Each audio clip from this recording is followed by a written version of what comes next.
Hello बच्चों, चलिए प्रश्न को पढ़ते हैं और समझते हैं। सिद्ध कीजिए कि वक्र y बराबर 6 प्लस एक्स माइनस एक्स की घातांक 2 तथा y कोष्टक x माइनस 1 बराबर x प्लस 2 बिंदु 2,4 से गुजरते हैं तथा उस बिंदु पर एक उभयनिष्ठ स्पर्श रेखा रेखा है। इस स्पर्श रेखा का समीकरण भी ज्ञात कीजिए। तो हमें यह बताना है सबसे पहले कि यह 2,4 से दोनों ही वक्र गुजरते हैं, और यदि दोनों ही वक्र 2,4 से गुजरेंगे, इसका अर्थ यह है कि यह इनका प्रतिच्छेद बिंदु होगा। तो इस आधार पर हम इस प्रश्न को हल करेंगे। सबसे पहले मैं मुख्य अवधारणा इस प्रश्न के लिए लिख देता हूं। तो अवधारणा मुख्य अवधारणा में हम देखिए, हमें स्पर्श रेखा का समीकरण ज्ञात करना है। तो हमें स्पर्श रेखा के समीकरण का सूत्र याद होना चाहिए। तो मैं लिखता हूं स्पर्श रेखा का समीकरण। कोई भी वक्र हो सकता है, तो किसी भी वक्र की स्पर्श रेखा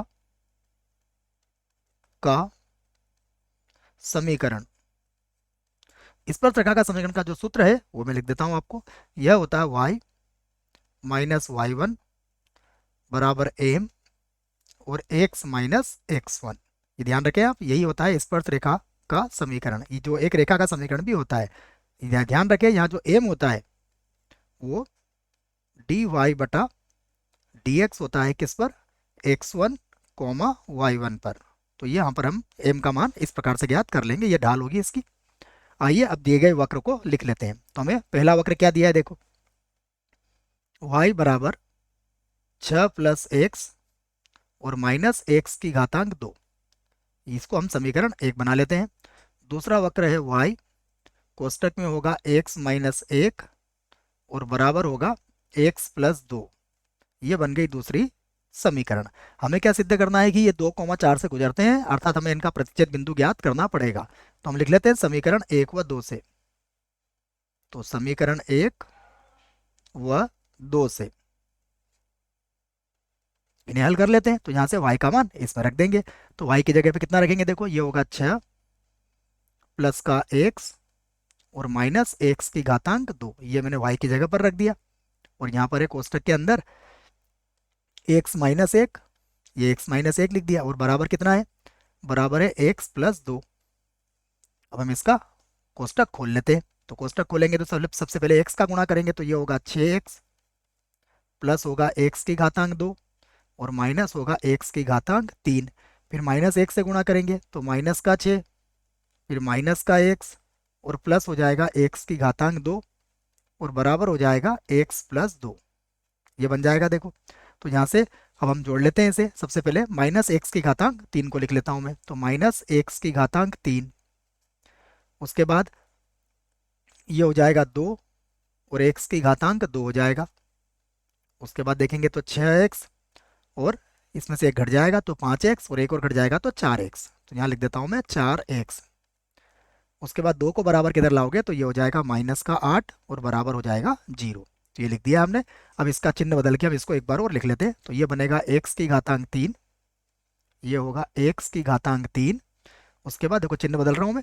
उसके बाद माइनस 2x का वर्ग, तो माइनस का 2x का वर्ग। उसके बाद देखते हैं, उसके बाद है प्लस का 4x और माइनस 8, प्लस का 4x और माइनस का 8 है और बराबर कितना है 0। हम इसके दो दो के समूह बनाएंगे और इसको हल करेंगे। तो यहाँ से मैं x की घातांक 2 को कॉमन ले लेता हूँ। तो यहाँ बचेगा x माइनस 2 और यहाँ से 4 को कॉमन ले लिया जाएगा। तो ये होगा x और माइनस का 2 बराबर कितना होगा 0। तो अब हम इसको लिखेंगे x माइनस 2 और यहाँ पर लिख देंगे x की घातांक 2 प्लस 4 बराबर 0। अब दोनों की अलग अलग तुलना करेंगे 0 से। तो एक बार होगा x माइनस 2 बराबर 0, या आप लिख सकते हो x का वर्ग प्लस 4 बराबर 0। तो ये तो संभव नहीं होगा, ये तो क्या हो जाएगा अमान्य। क्यों होगा अमान्य? क्योंकि x की घात 2 धनात्मक होगा, और यदि धनात्मक संख्या में आप 4 जोड़ोगे तो यह 0 के बराबर कभी आ ही नहीं सकता है। तो ये तो हमारा अमान्य हो जाएगा। तो यहाँ से x का मान कितना निकला, x बराबर आ गया हमारा 2। तो x का मान 2 आ चुका है। अब ये हम समीकरण 1 में रख लेते हैं, जिसकी सहायता से y का मान हम निकाल लेंगे।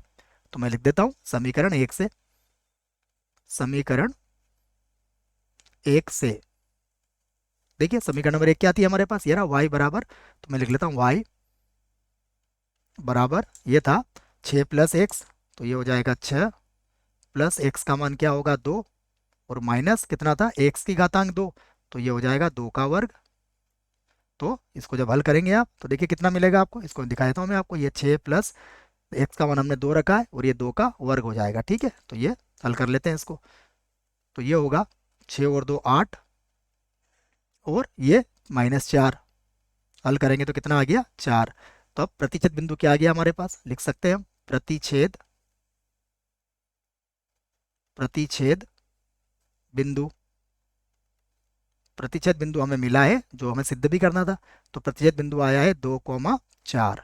अतः दोनों वक्र क्या है हमारे 2,4 से गुजरते हैं। अब हमें क्या करना है, यहाँ पर स्पर्श रेखा का समीकरण ज्ञात करना है।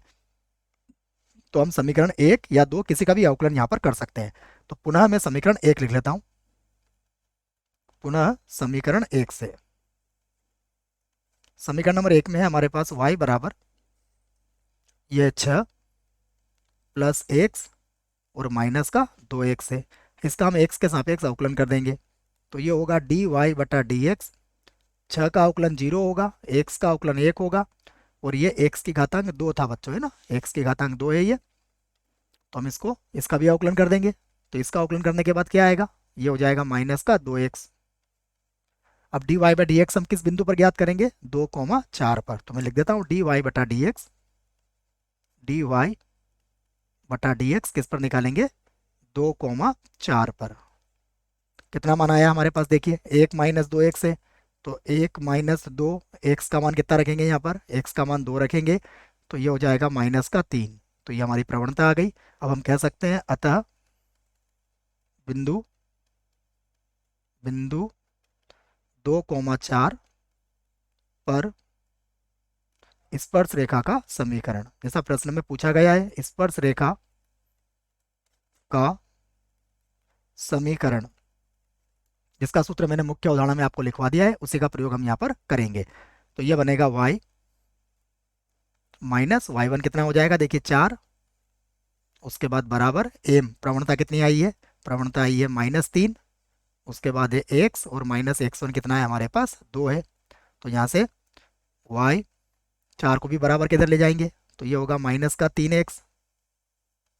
यहाँ मिल जाएगा हमें प्लस का 6, 3 का 2 से गुणा करेंगे तो, और 4 को इधर ले जाएंगे तो ये भी प्लस का 4 हो जाएगा। तो यहाँ से हमारा उत्तर आ चुका है y बराबर, यहाँ लिखेंगे माइनस का 3x और 6 में से 3 को 2 से गुणा करेंगे ना बच्चों तो प्लस का 6 आएगा। ये ध्यान रखें, -3 का -2 से गुणा करेंगे तो प्लस का 6 आएगा। तो 6 और 4 कितना हो जाएगा यहाँ पर, 6 और 4 हो जाएगा 10। और यही हमारे प्रश्न का उत्तर होगा। आशा करता हूँ आपको इस प्रश्न का उत्तर समझ में आया होगा। धन्यवाद।